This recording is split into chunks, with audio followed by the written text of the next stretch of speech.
what are your superpowers that you would have? We're here with Chase Anderson. Yeah. We're going to have a conversation about advocacy. The first thing is to talk about superpowers because let me tell you something. A lot of men I know, this is the start of all good stories. They want flying as their superpower. And I've always had this conversation where it's like, what I want is mind control. I want to be able to control people's minds. I don't want to be able to read your mind. I have no interest in that. I want to be able to control the outcome.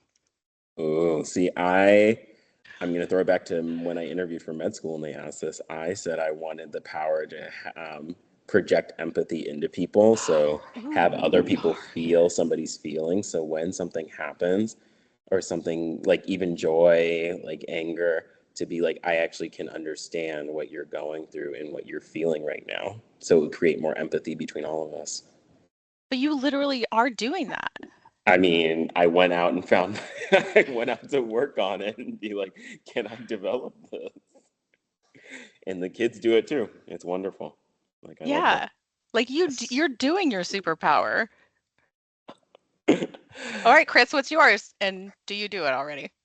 No, I don't do mine already. And the one that just immediately came to mind was like if I could like generate any smell that I want, like for me, so that if I'm in a place that doesn't smell good and I can make it smell more neutral, Yeah.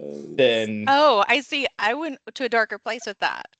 Yeah. oh, if I could emit any smell, like Yeah, like I was like, "Oh, wow, you can get rid of people fast."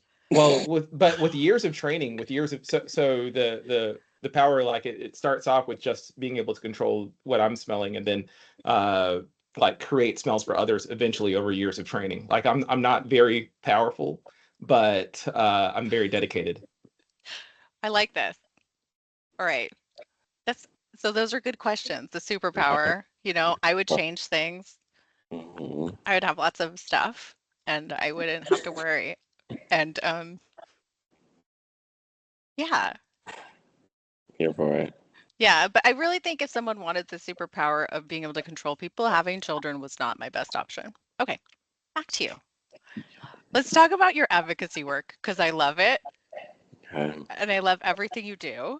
Thank And you. I love the novels you like too. I wanted to talk about this because you're winning our award this year, and like we had over 200 people vote, and like people loved your story. A lot of people um, reached out to me and talked about like the power of sharing that story, and then some other people talked about too, like their struggles to fit in and the kind of like blowback they've had from being authentic. So Yeah. I wanted to talk to you about that and like tell us about your journey, like what's helped you along that and then I'll Yeah. ask more questions. Of course. So first of all, just really again honored to win and to be You nominated. deserve it. Thank you. I have cried a couple times from joy to like be alive and be able to like have this happen. Um, so just wanted to start there. And I think the big thing is, so I guess to give background, born in Southern California, lived there for 12 years, came out at age 12, and then moved to Seattle age 13 and started going through discrimination, went to a private, mainly white Catholic school, which I don't like to make assumptions, but if you made them, you would maybe not be wrong with what happened.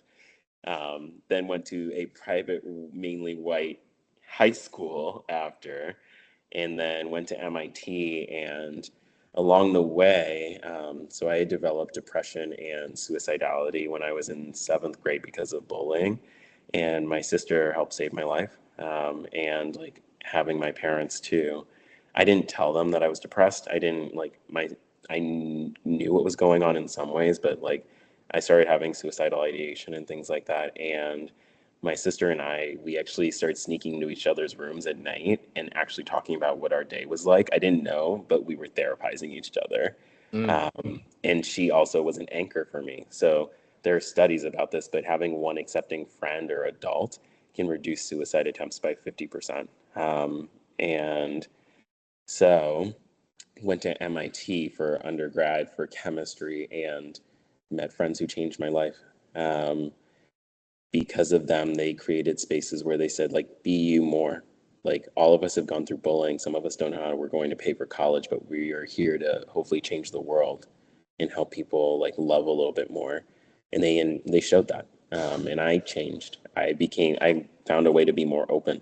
Um, and so then at the end of college, my depression and suicidality vanished. And I wanted to go find answers of how that happened because I didn't do meds, I didn't do therapy. I realized all of us were therapizing each other too by like staying up till morning, talking about our lives and being open. But I stayed for grad school for 2 years and for biological engineering. And then I was like, I wanted to go become a physician because I didn't realize it then, but I wanted to figure out how had my friends saved my life. And could I replicate that to help other people? Could I do what they had done for me by creating open spaces? And the cute thing is, they're always like, you did this for us too. And I was like, we're such a positive symbiosis. Like, it's so cute. Um, and I saw how people like sharing openly created safe spaces for other people to share openly. Like, I was one of the few visibly out people when I first got to MIT, and there were some other ones who like helped me along the way just by showing up. And then I got to show up, and then I saw other people showing up, and conversations changed. We changed. Then went to med school in Chicago and went through more discrimination. Shocking. This is going to be a common theme. And my depression came back, and I didn't tell people at first. I didn't tell my old friends. I didn't tell family. Like, by the time it hit that point with bullying that was happening, I didn't tell people at the university, because when I did try to say things, I was the problem, or I was told that like, why are you speaking up, or you speak up too much, or you're causing friction. And I was like, I wanted to like yell, I am dying. Like, I am Right. actively in the shower thinking I might not get to class today. Um, and some people changed as time went on, and I really appreciate their efforts. Some people went the other way, and that has been a lifelong journey for me of realizing when to let go. And some people are on their own journey, and I do not need to be part of it. And that is hard for me as a empath because I want us to all kumbaya together. But along the way, so I was class president too, and we lost two classmates, one from melanoma, one from like, we're not sure. But it was never my place to ask at that point. It was to help our class get through with my other classmates. Mhm. And that taught me also, I wanted to be with people during those moments so maybe they didn't feel alone. Psychiatry was one of my rotations, and I was like, oh, this is what you've always wanted to do. And this has always been you, of can you sit with somebody and weave meds and therapy in a holistic way so the person feels seen. And I was seeing adults, and so I thought to myself, what if somebody had found this adult and been there for them earlier, when they Right. were a kid? And then left Chicago, went back to Boston because I was like, at least with my friends, maybe in residency, I'll be safe.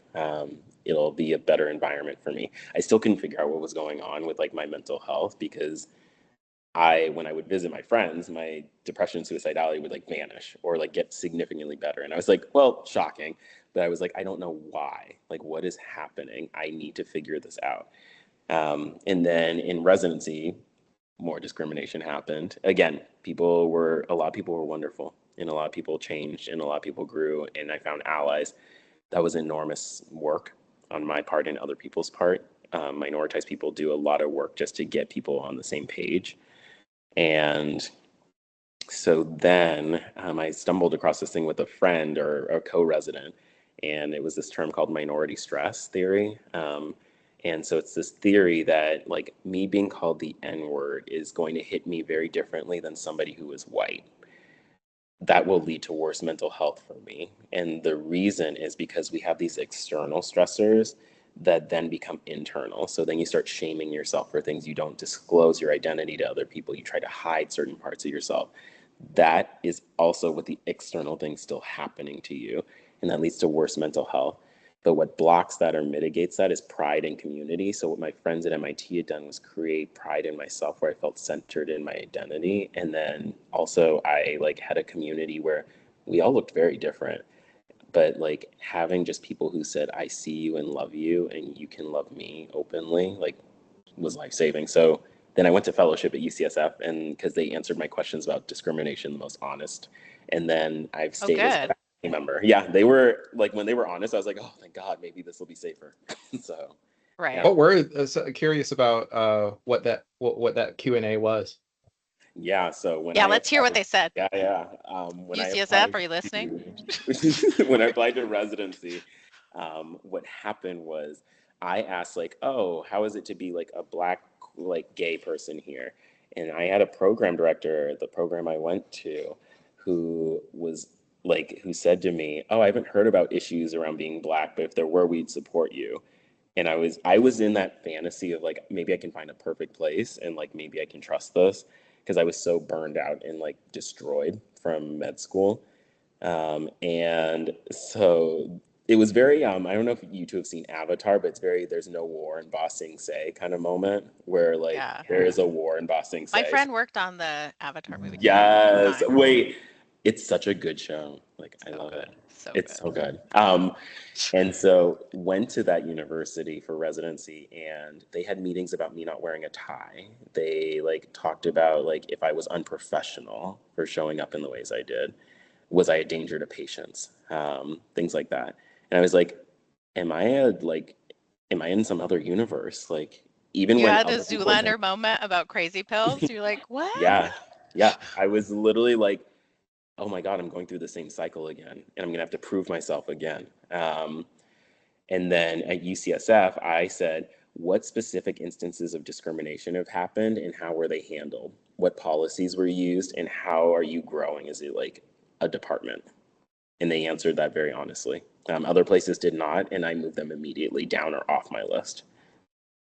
The ones that did not was kind of similar, right? Like I haven't heard of, and they're just asking you to read between the lines here. They Yep. know so little that they don't know how predictable and off-putting that kind of answer is.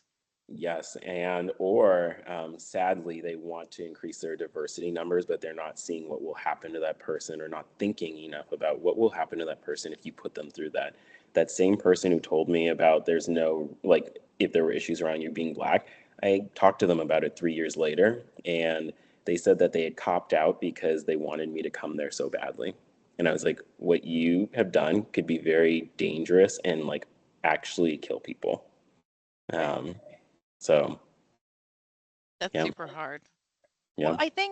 I think though that's sort of what I think about when people talk about like sharing your story and sharing Hmm. your mental health stuff. Like they want something from you.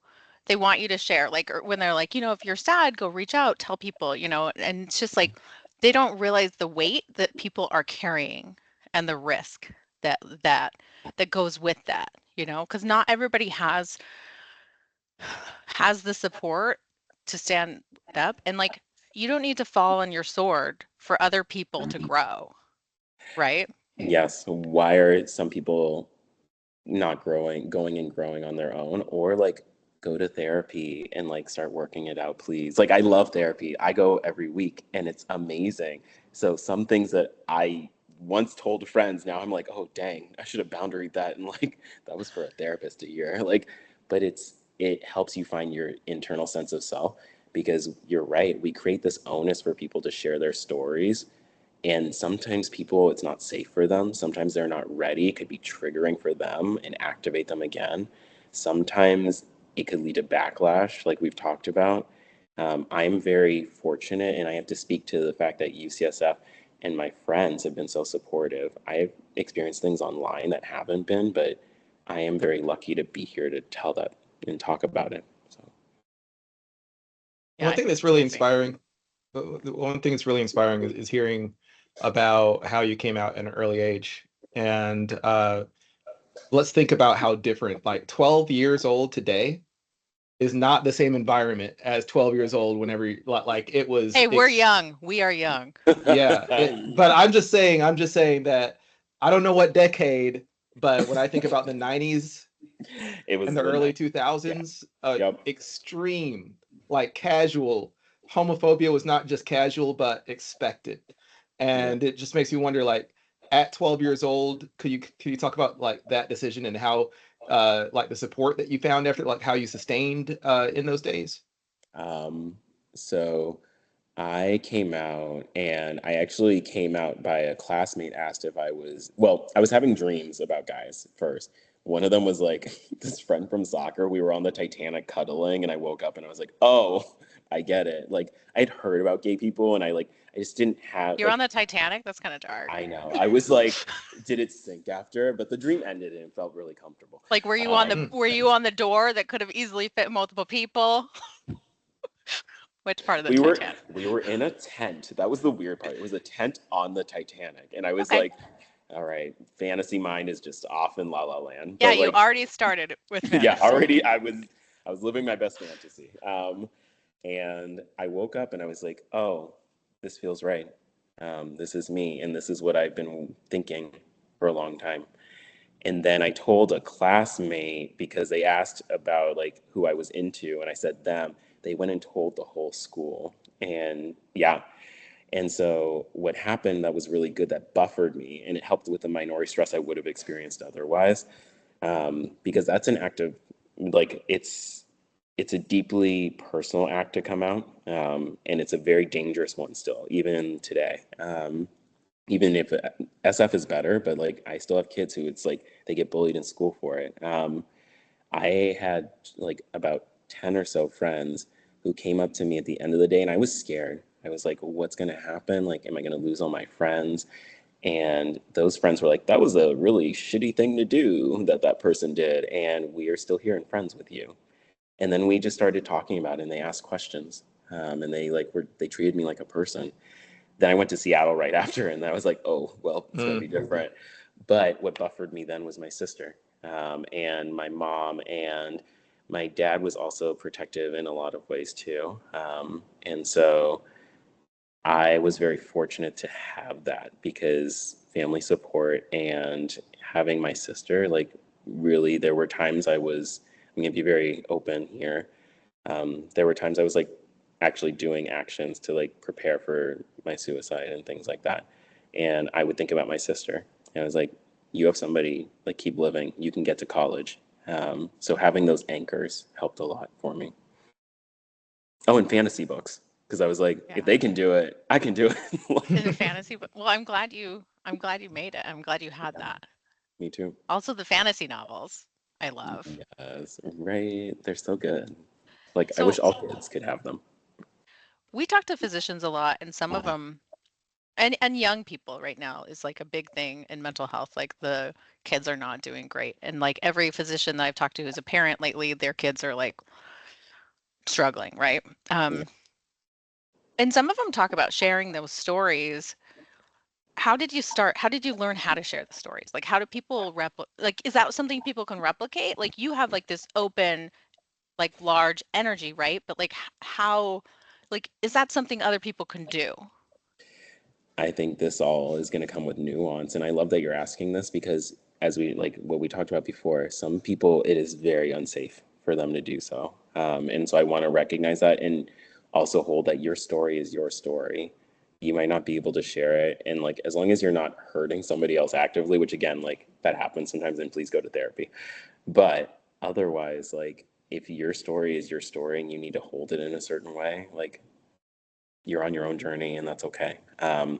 For me, it started out with telling those friends at MIT and telling my sister. I didn't tell my sister I was depressed because I was like, I can't be a burden. I already had that mentality. And, but my sister and I actually talking about, like, hey, today was rough. Like, that helped me start saying, like, don't hold that in because it's killing you. Um, and then in college with friends, like I had a friend who was like, yeah, I've been suicidal, or like, yeah, I've had like depression and like I've been really sad, or like a friend even saying like I went through sexual assault and things like that.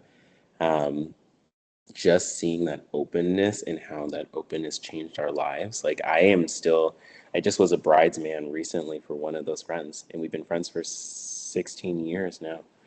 Um, and that's like not just one person. That's like I have multiple groups of friends where we all still are in touch. I'm going to Disneyland next week with like two of them. And I'm going to one of my littles for my fraternity's wedding, like right after. Like, that sharing bonds people in such a deep way. And so when I was in med school and I finally started saying I was depressed again, I told a couple people and I told the therapist I had started seeing at that time.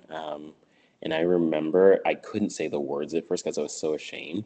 And I showed up to the appointment and my feet were turned towards the door and I had my strap across my chest for my laptop. And I was like, I just want to get meds or whatever like hell I need to do and get out of here because I'm so tired. I'm so broken and I will never be unbroken. But I was there on the hope that I could feel whole again. And she just looks at me and she says, like, you're depressed again, aren't you?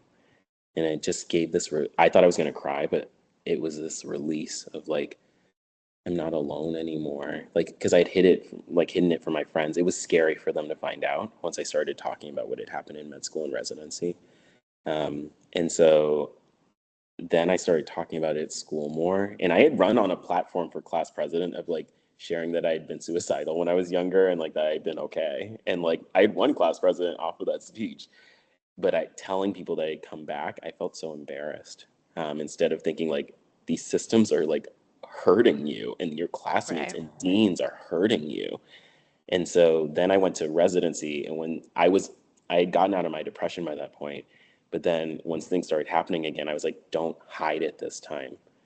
Um, so I was open about it with friends from MIT and classmates, and we banded together because they were going through things. And then Jack and I went to residency together, but Jack does a lot of trans health, and he had told me to be on Twitter, and I was scared because our university had gone after people. And he was like, what Mm. if we do a pseudonym? And so I started as Casey Artem, and I started talking about my mental health there. So that was how I like broached And it with that's where we Twitter. connected. That's how we connected. Yeah. Yeah. Uh, and so then I revealed my name later on and stuff. And that was a very intentional choice. But I think it's showing that my journey was very different than what somebody else's journey might be like. And there have been safe points, there have been unsafe points. So I think it can be the overall people sharing openly can be replicated, but has to be done in a very nuanced and specific way for each person, if that makes sense. Yeah. Um, you sometimes make me want to cry. Like, just Hey, like I'm here for emotions. You know this. Like, let's feelings do are all good. that.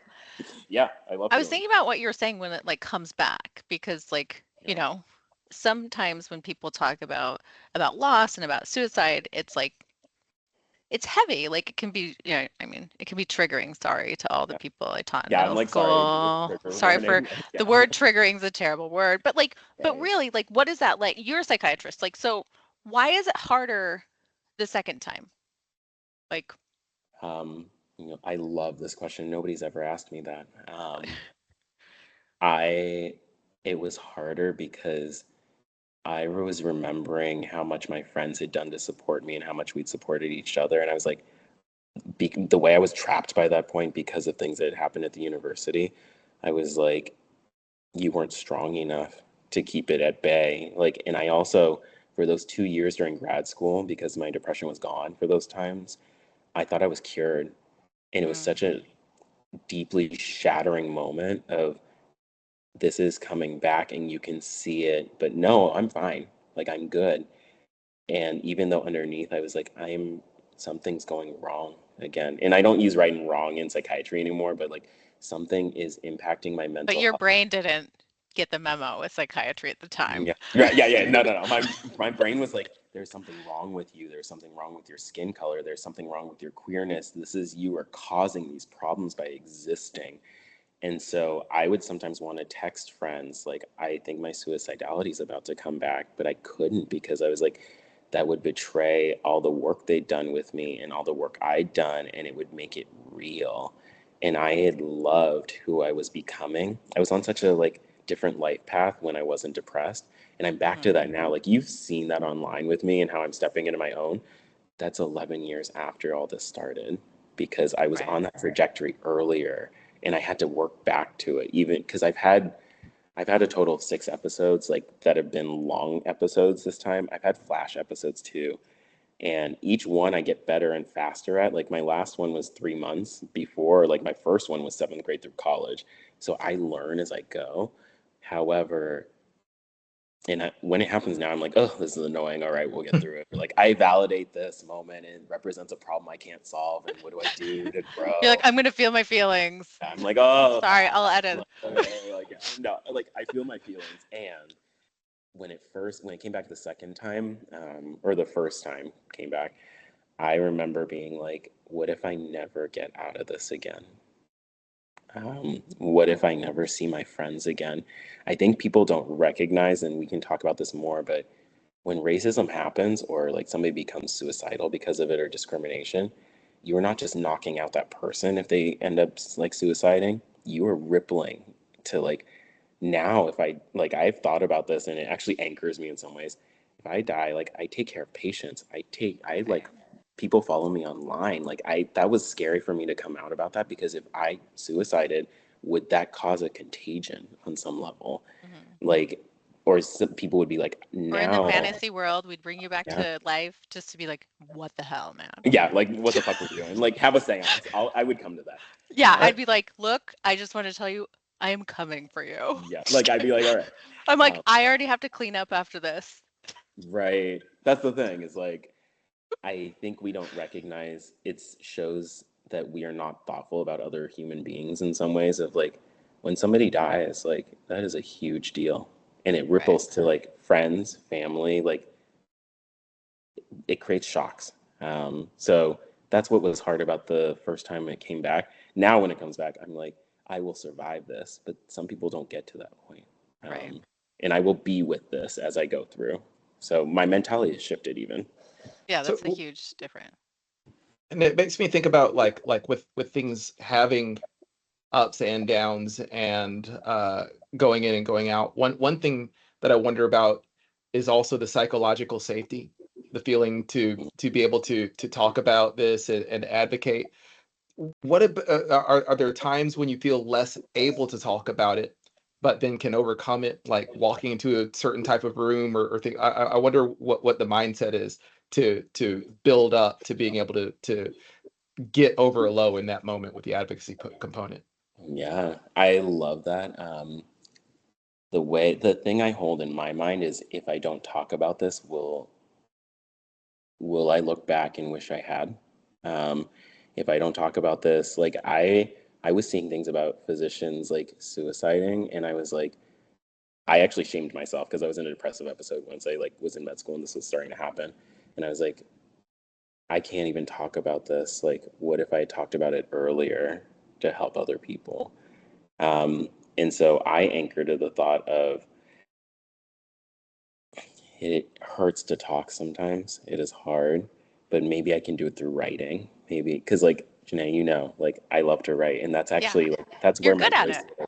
Thank Yeah. you. But that's where my voice really is, and like I I think to myself like there are kids out there who like need to know it's okay to talk about this because I remember sitting in that shower alone and thinking like I'm gonna die alone today or next minute.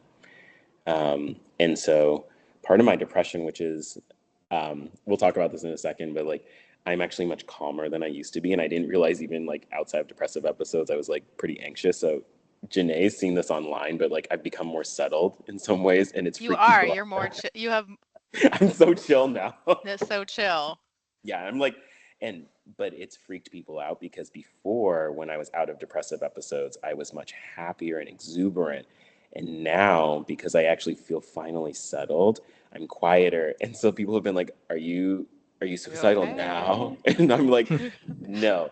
And so I think for me, I also hold to like, if I'm not sharing about this, I'm not being authentic. And with the way my depression works is I withdraw sometimes. And so once I notice it's starting, I can know the symptoms and things like that now. It starts with nightmares. It's either nightmares about my med school classmates or nightmares about like certain people who have treated me a certain way. And once that starts, and if it doesn't stop and I wake up with sweating, because I usually don't sweat that much, then I'm like, tell your friends. So I actually have my own safety plan, is what it's called, where like steps to follow in case suicidality is about to start Oh, dude, or we is have starting. look at Yeah. this, guys. Okay. Safety plan. Yes. Yes. I saw the brief It's part of blank, it, but guys. yeah. So I have my own version I run, and it starts with tell your friends when I start noticing things are happening. Tell my therapist. Also, make sure I'm taking my meds and things like that, or med because I take one. And then also, I bring in a part of like I tell either Jack or I tell like another colleague at work. I usually tell a couple people that I trust because I will never have my mental health impact my patients. And so Mm. I run plans for them every morning, especially when I'm suicidal. And if I cannot run those plans in terms of like multiple contingencies, that is a sign that I need to tell them so I can step away. Um, Mm-hmm. so that is also part of my plan. And then another part is taking time for myself and then radical acceptance of that my suicidality is happening and I can figure out the reasons. So that's how I like think about it. And that's what allows me to step into a room and say, like, I am here because I have plans on plans on plans. And I am in a place now where I'm settled and I practice talking about it for so long too. Oh, right. I like that. Like, because those are solid steps. Like, you can have plans, you Mm-hmm. can practice it, and like, also, I think it's like an act of responsibility to like have that openness and honesty. Like, Yes. and it's also like a radical act, I think, of faith, like that you really think the system can help you get better. Like, Yes. which not, it doesn't always, but like, Yeah. how did you, like, is that something that can be learned? Um, Because some yeah. people you've worked with, I'm sure, have had experiences where that hasn't been the case. Yes. And that speaks to me being fortunate. And also, I was very intentional about how I did everything. I shouldn't have had to be, and people shouldn't have to be. But even when I started talking about it online, I started talking about certain things first under that pseudonym. Then I came out with an article under a pseudonym and like shared about certain things, but I didn't share about my mental health because I wasn't ready. And then I was like, I need to walk people down into my mind because otherwise, if I just plunge them into it, they're going to freak out. And then I started writing articles about mental health in general. Then I started writing articles about racism in general. Then I was like, I came out on Twitter and I was like, this is me. And people were like, oh, I get it. And then I was like, oh, now I can step them into like, I have suicidality. And Justin Bullock or Dr. Justin Bullock is one reason that I like felt more comfortable doing that. His article Mm. in Jim about it.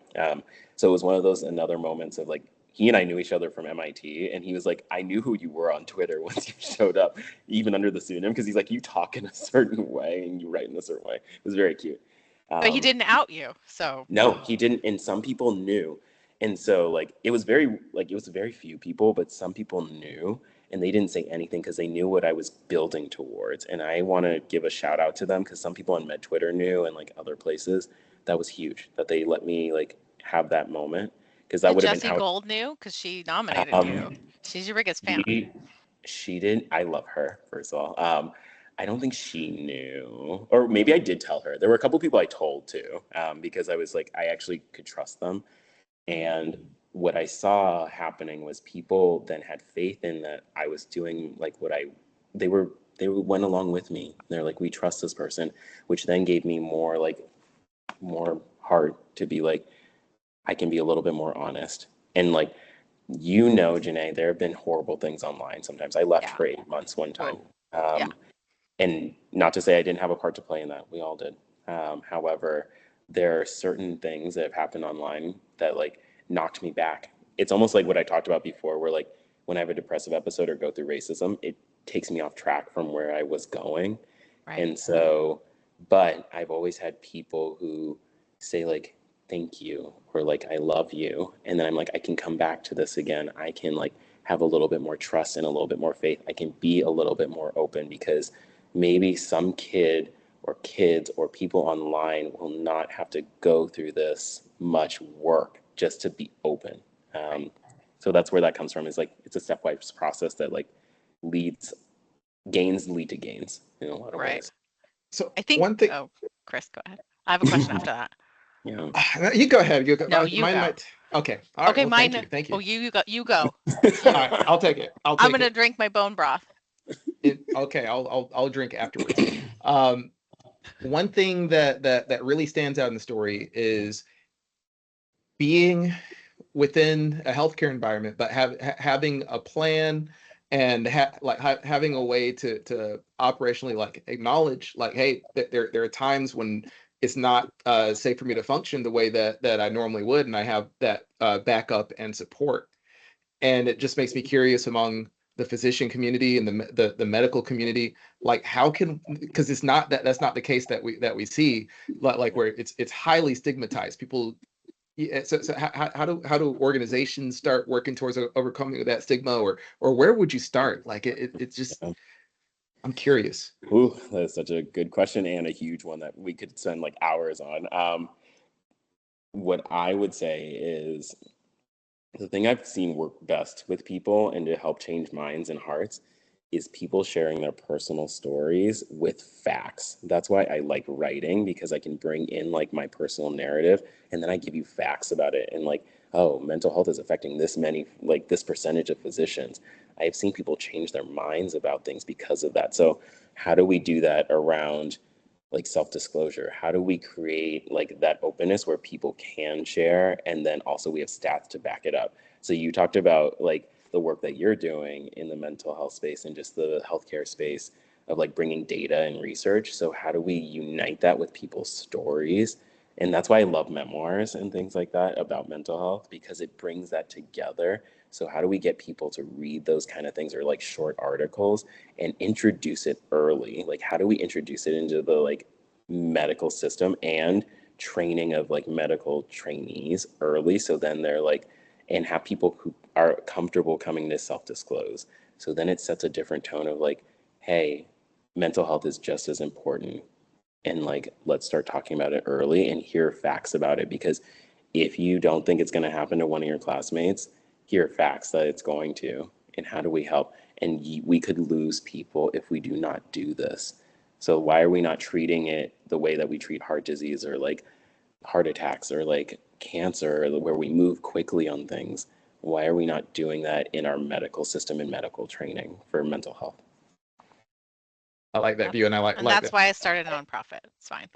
Yeah, that does bring very much aligned with the how the sharp in, Yeah. what the sharp index focuses on. Yep. And I Well, love it. and two, like part of that is that like, and I wanted to come back to something you said earlier, with like radical acceptance, like, because really, after the things I've been through, I really think there's not everyone will walk with you through every part of your journey, right? Yeah. And one thing I found when we were talking to people, like the barrier was lower once they found out my kid's dad died already, and and then they shared their stories, you know. And there has to be something to bring that barrier down. Like really think like the emotional connection is what's going to drive change, and data matters, but like we don't have accurate data about some things. Like when you talk about being passively suicidal, I remember people ask me that, like, and it's just like I talked to a therapist, one of the people who helped start the nonprofit, you know, she's just like, there are more people who are going through that than you know. And then Mm-hmm. I would come into a group and realize that like their barriers were low. So at first, like I had to learn how to like filter that all, because it'd be like everybody's sharing their story. And it gets really overwhelming. Like, Yeah. Yep. but Yeah. then like I wish there was more. And maybe I don't even know if this is a real this like you'd beeper me if this is like a question thing, you know? Like, but why, like how do we get there? Like how do what do you tell people when they're like, what, you know, this is so rare, like suicide is such a shocking thing. And even the conversations about it, like safety plans, all that stuff, like we're really othering mental health in Yeah. general, right? Yeah. But and we're so far away from like even pretending that we're going to like accept a broad spectrum of mental health. Um so what will like what should like new advocates do, or like what's next? So you can pick a question. It's like a Yeah. choose your own adventure. Like what do I'm you here think for new this. advocates should do, or like what's your next thing, you know? Ooh, Like in light of that, you know? yeah, yeah. My next thing is there's an article where I'm going to share my safety plan that I'm working on with somebody right now. I'm not going to say where, but it's a place that I love working with. And so it's going to share my exact safety plan that I run, because I want people to, it's bringing people into my world again. And so I think that goes to your question also of what new advocates can do, is like how are you exploring that world? Are you reading articles by people like Justin? Are you reading about suicidality and recognizing that like it's very common, especially for queer and like LGBTQ plus people and racially minoritized people and racially minoritized queer people who are intersectional? If you are thinking that it's not common, where are you getting that information from? Like, Right. where is your framework right now? And does that framework need to adjust a little bit? So that's what I think for new advocates of like, what are you coming to the table with? What does the table look like that you're coming to? Because are you coming in and saying like, this is how things are, or this is what suicidality is? Suicidality is so many different things. I've had the gamut of like different things of suicidality, but mine is still very different than like the next person that I meet, Right. the next kid I work with. I have had kids where it jumps straight to active with plans and it moves, they don't have passive. I have had people who it's only been passive and like it's only like certain thoughts and that's it. I personally like have had passive and active. Mine jumped to like active when it first happened.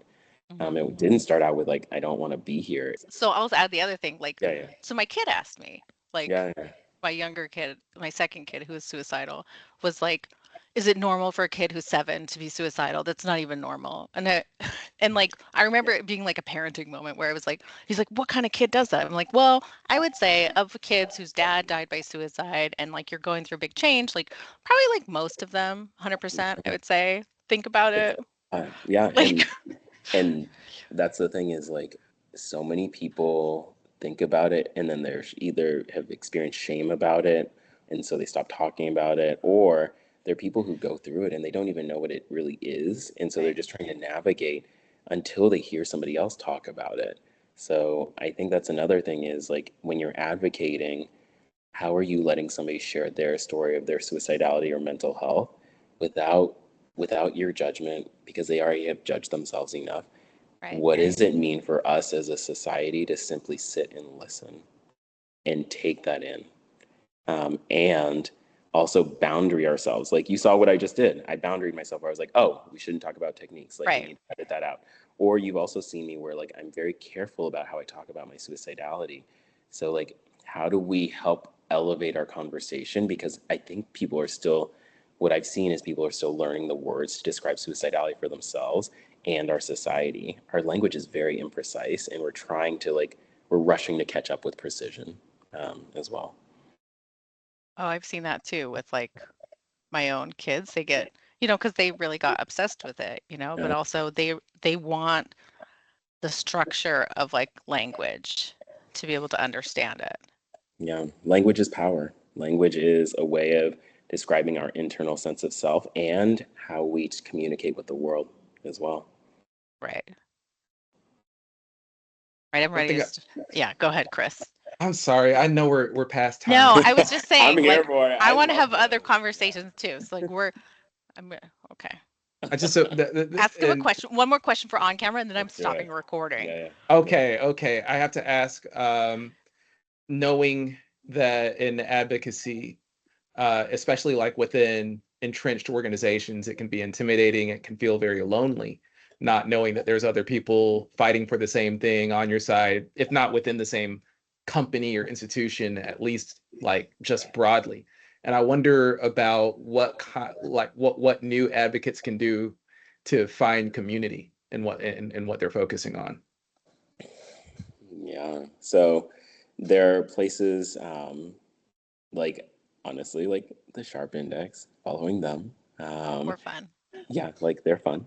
Following mental health advocates is something that I also recommend. So like following Justin, following Dr. Jesse Gold, like following Jack Turbin, like these are people who speak openly about mental health in ways that like I find so beautiful and inspiring.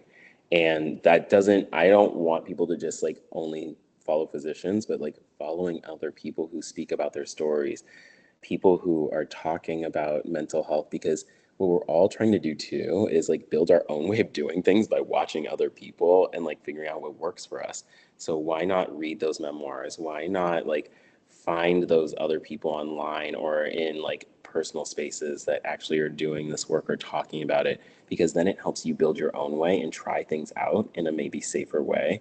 than having to just do it on your own. In universities, what has helped me was having allies. My program director is, so she's my previous program director, but she is now my career mentor. And she took on somebody who was enacting racist tendencies when I like first got there. And I thought I was going to leave academia because I was like, I had planned after residency. I was like, if I go through more stuff, I'm leaving. Like I've trained enough. I'm done. And she was like, this is not your job to handle, and went and handled it, which then let me trust her a little bit more. And then later on, I started telling her about my mental health and other things, and she saw my Twitter and she like brought it up during a meeting one time. And then I was like, oh, I'm so sorry. And then she was like, no, I think you're really brave. If something comes up, let me know. And Janae, when that moment happened where I left Twitter for 8 months, she was there and she was like, I'm right here with you. It's okay. Like, and so having those allies who maybe don't talk about their own mental health or don't go through mental health things, but just say, I'm here with you, that has helped me to be like, now maybe I can go be there for other people, and maybe I can be there for myself in a way that I wasn't before. So finding those allies as well is really important too. Yeah. And I think that's part of the power of the internet. That's one of the reasons I love social media. Yeah, Because same. like there are groups where you wouldn't be able to find those people without that. Oh, yeah, Like when I was growing up, I don't know if you had like a place where you could go see like gay advocates who were talking about mental right. health. Like Yeah, you're just in a bubble. yep. And can we step outside of our bubble with Yeah. other people? Thank you for the interview Yeah, and your thank you. work.